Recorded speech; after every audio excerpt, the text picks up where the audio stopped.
All right, welcome back to another edition of the Coach's Corner. My name is Kevin Poppin, and with me, as always, is the coach, Ian Bain. Coach, how you doing? Good. How are you? Good. How's your week going so far? Good.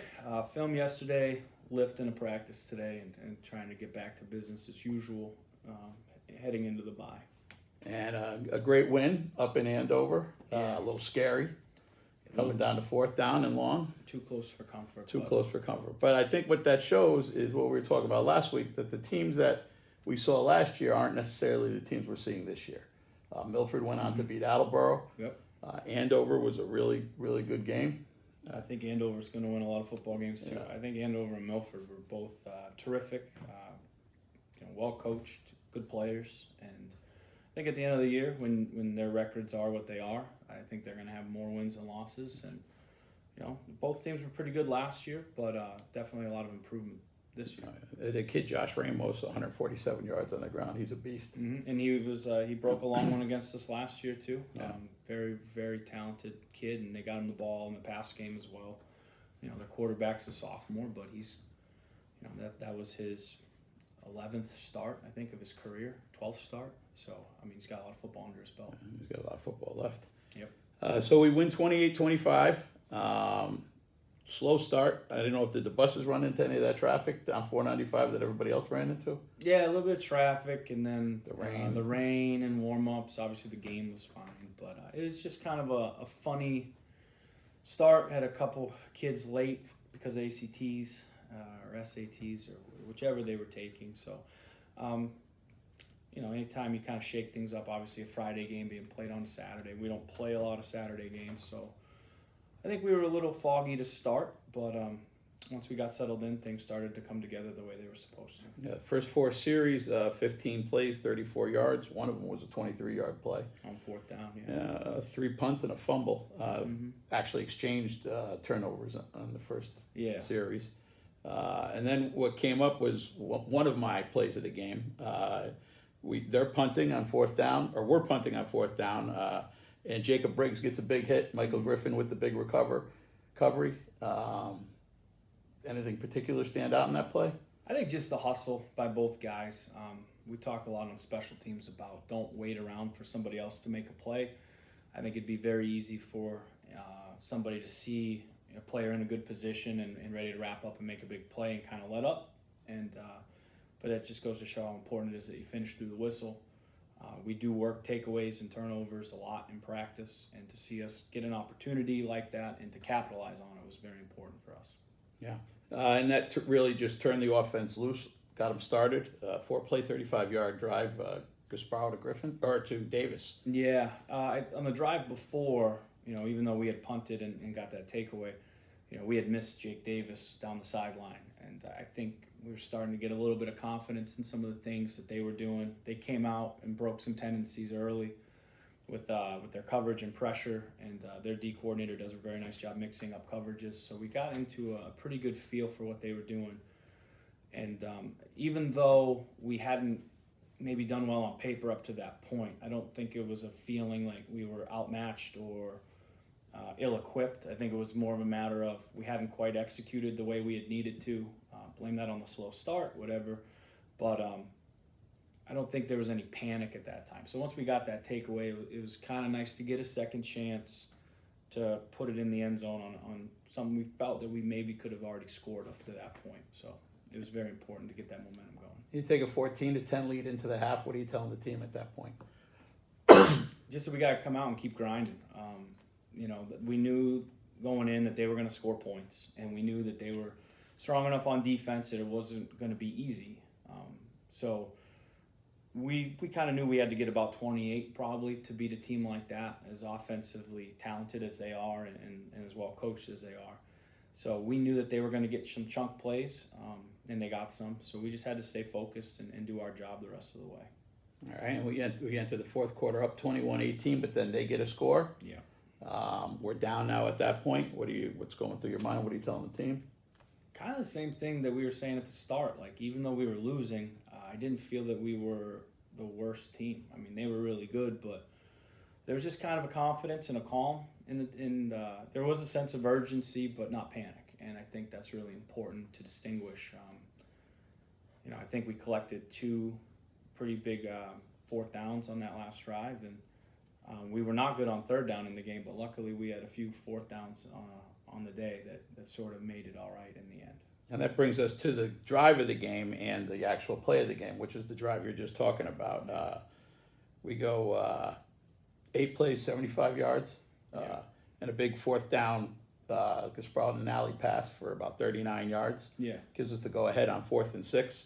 Gutsy throw, gutsy catch, actually wide open. Yeah, that's a play that we've worked. You know, they've run it all summer in the passing league. They've kind of developed a familiarity and a comfort with it. Is Nally the first read on that? So Nally, it depends. So that play is all predicated on what the defense gives us. We actually ran it. Rushed 3. They did. They dropped 8 and they were in a quarters zone, umbrella behind it. And you know, what's really important on that play is both Jack and Tommy have to be on the same page with coverage. Because Nally could run a couple different routes, and the way that play develops and who we throw to is totally predicated on coverage. We actually ran the same exact play the week before against Milford, and it looked completely different. And that's, you know, so we were on the same page. They gave us a coverage that we were pretty comfortable with. It gave us a couple options to where if Jack was taken away, we had some options to pick up the first down because it was 4th and 8. So we felt pretty safe in that call given the situation. But, you know, it worked out, and everybody saw it the way it was supposed to and scored. We get the score. The defense holds them to no yards on the next series. They punt. We get the ball. We don't really move the ball at all. Yeah. We punt back. Yep. Unbelievable pressure from Luke Cunningham on that play. Yeah. And Jake Davis's last catch of the game is a big pick. Yeah. And that wins us the game 28-25.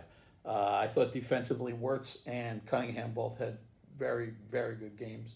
Yeah, and they were pretty big up front, but I think our D-line has gradually gotten better each week with their technique and their play. And Evan is he's Evan. I mean, he's got a great natural instinct for where the ball is, and he sees probably as well as any player we've ever coached.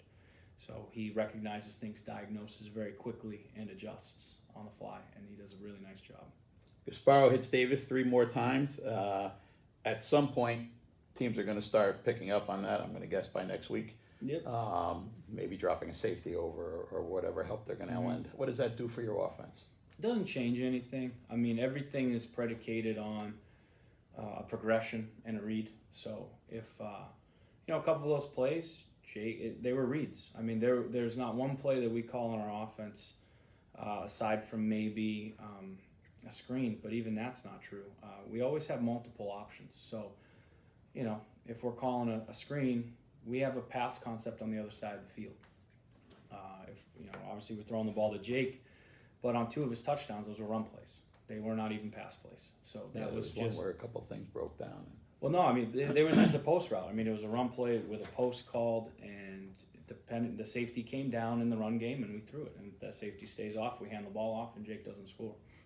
So, you know, as teams adjust, it should open up other things. And luckily, we're a team that is, we're not selfish. You know, we understand that it's a team game. You know, Jack Nally really didn't have much in terms of yardage. He had a few targets and a few catches, but at the end of the game, again, the defense played other guys and didn't play him.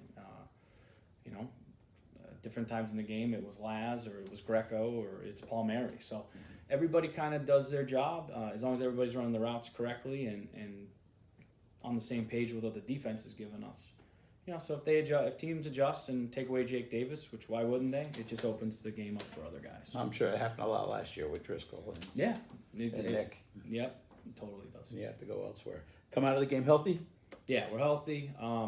You know, we obviously everybody this time of year's got some things, but nothing concerning, nothing we can't come back from.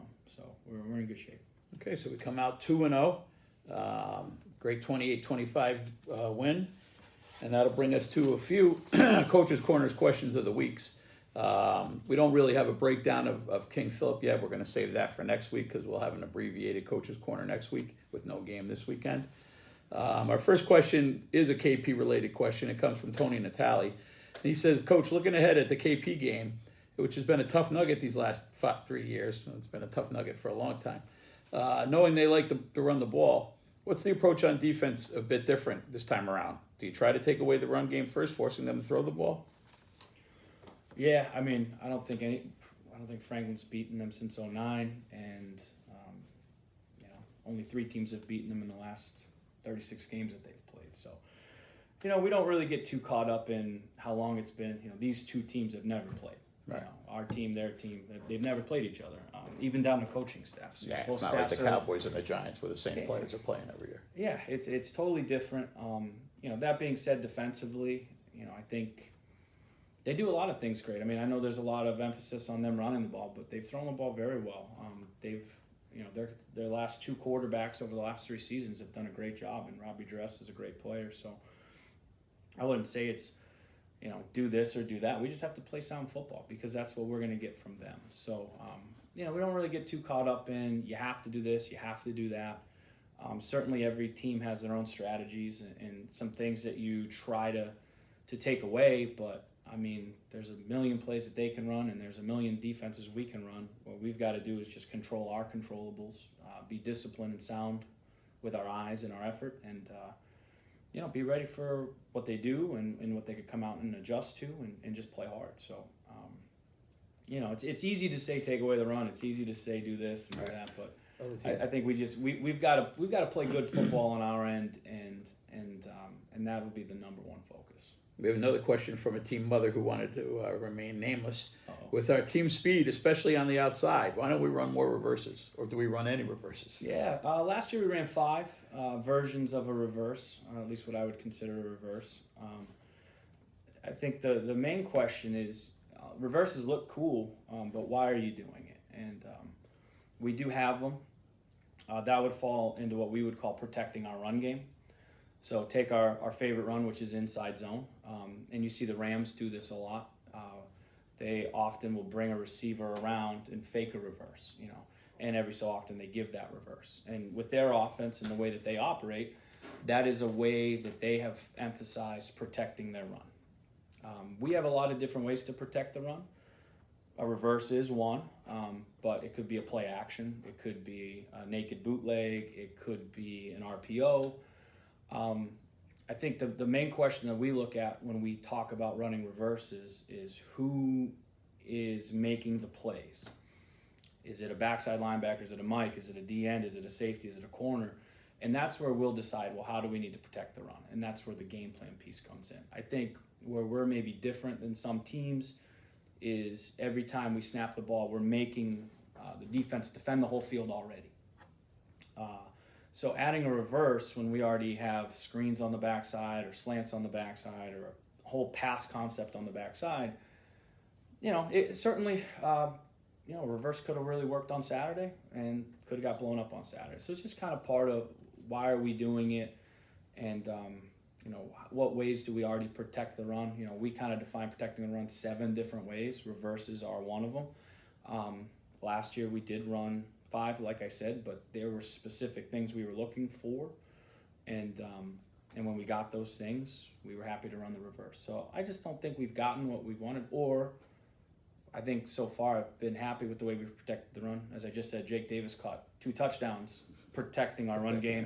Right. So again, we could have replaced those 2 touchdowns with a reverse call, but given the game plan and our team speed, which I think is good, and the post seemed to work fine, but reverses are in there. It's just, and the other part of it is there's a little bit of a risk there because you have 2 kids exchanging the ball that don't. So then how much practice time do you dedicate to that reverse? So, just as an example, last year when we ran a double handoff reverse, we only did it with the 2 players. The kid that took the handoff and the kid that caught the pitch. Those were the only 2 guys that ran that reverse. And when it was the other way, it was more an end around type of thing, but it was actually a shovel pass.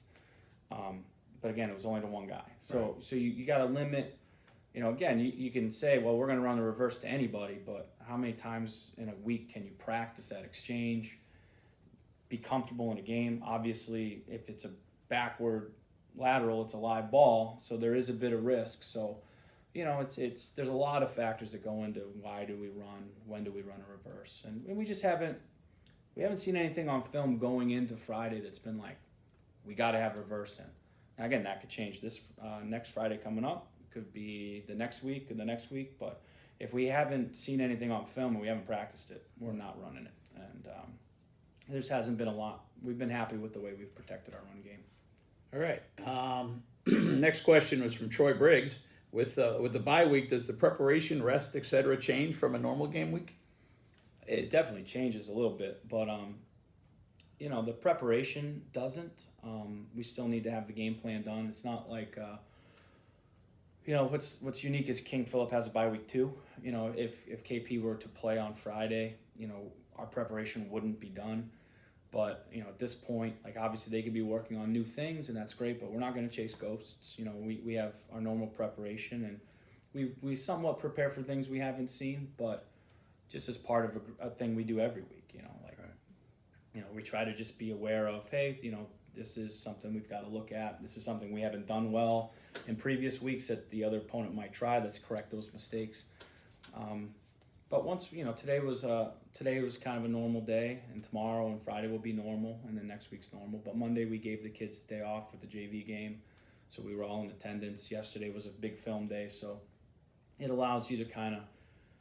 I think the biggest thing is catch up on academics. Mm-hmm. Like this time of year, now we're in a rhythm with school. It's a couple weeks in. Maybe you get behind on some things. Maybe you got a project due. So if anything, I hope we were able to give the kids a little bit more academic time just to kind of play catch up, because it can.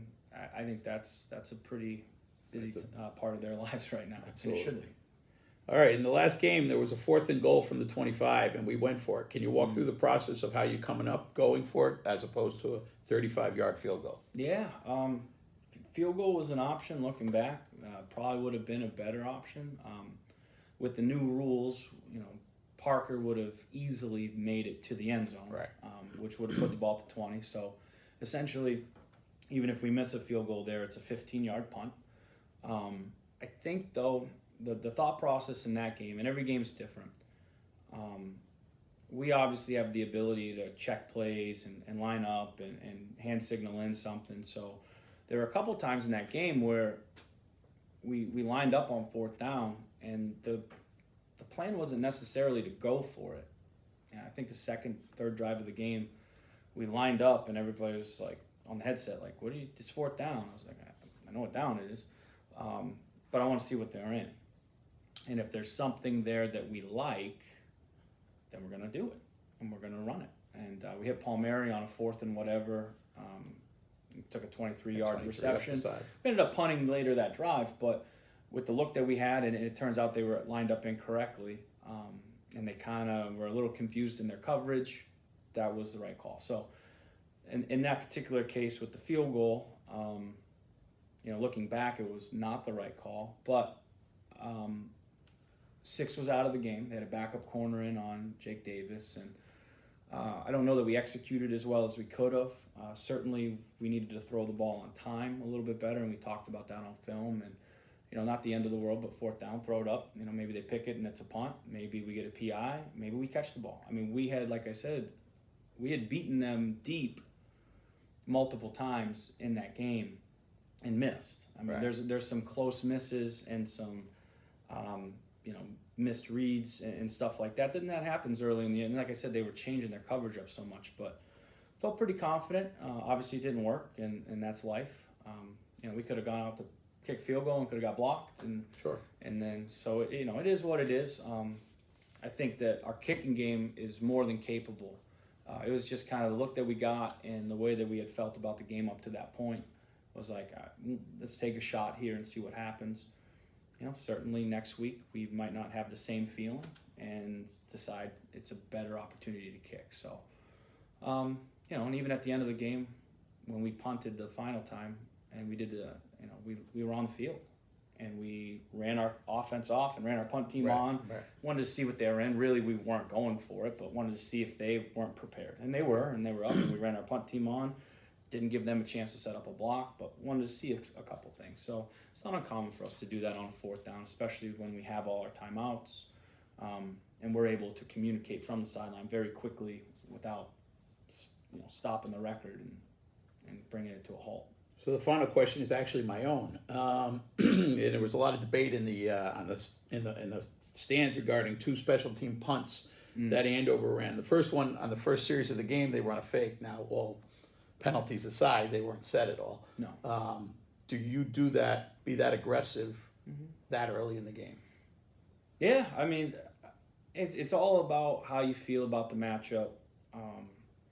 You know, there's a couple schools of thought. One is leave your offense out there, and your offense is your offense. If you're good, you know, if you feel confident in your offense, then just go for it. You know, and don't play the fake game. Obviously, you can fake it, and if you've practiced enough and done it enough and feel pretty confident, like obviously we had not seen that fake at all. We hadn't prepared for that fake. That was just our kids being athletes. Sometimes you do something like that, they might have been hoping that we were going to burn a timeout. And all right, now they're going to punt it, but hey, we got you to use a timeout. Right. You know, that certainly can be part of the strategy too. I like it. I mean, we're aggressive as well. And when you're confident in your game plan, even if you don't get it, there's a lot of football left. Sure. And we did something similar last year at Zavarian, fourth quarter, and it's just like at some point every coach has fake punts and every coach has special plays and you know, if you're not going to use it, then what the hell is the point of having it? So, and there's a lot of coaches that say if you have a fake punt or you have a trick play, you want to use it before the other guy does. Right. And you know, we don't look at it that way. Like, we don't really deal with any absolutes. Like you got to do this, you got to do that. But I like the move. I mean, it's something we would do, and I'm glad that we stopped it. And if we didn't, then we just keep playing. And then in the fourth quarter, after we score a touchdown, we hold them to a 3-and-out, and they actually punt the ball with three timeouts left. Yeah. They end up getting the ball back with really no gain in field position. Yep. But is that something you agree with or disagree with? I think it was 4th and 10 at the time. Yeah, again, what are the odds? And then at that point, see, one of the things that I thought they were right to punt the ball at the end. Not that my opinion really matters, but the thing you have to think about is if we take over the ball on the plus side of the 50 and go 3-and-out and punt, well, now you've got to go 90 yards, 80 yards with no timeouts left.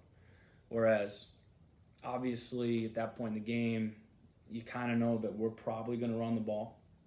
So you're going to burn your 3 timeouts. But now we punted from our 35 or our 40 or our maybe 25, right, if we don't field the punt. So just the field position game, you do have to think long term. And whereas when we went forward on our 4th and 8 and Jack caught the touchdown, we were on the plus side. So even if we get stopped there, we hold them, they punt, we're going to get the ball at about the minus 30, given the way that they kick. So we were okay. But if we were on the negative side of the 50, then we would have had to really think, like, do we not? And, so it's kind of a long-term thing, and it's really what's your down and distance. Have you been successful throwing the ball, or have you been more successful when you've been able to sustain drives running the football, which I think they were really good running the ball, better than throwing on that particular day. So, I agree with both their decisions. I think it was cool, and probably what we would have done in similar circumstances. Like I said, they're pretty well coached, but it's all in the eye of the beholder. There's a million ways to do it, and certainly they could have gone for it, picked up the first down, won the game, and then we're saying that I'm an idiot. So, whatever. All right, well, that's going to wrap it up from the Coach's Corner. We're on a bye this week, so next week it'll be an abbreviated version, so we'll take as many questions as you want to submit. We've been re-signed by our sponsors for another 5 episodes, so we'll be around for at least through Thanksgiving. For the coach, Ian Bain, I'm Kevin Papa. Have a great bye week. Enjoy your weekend off.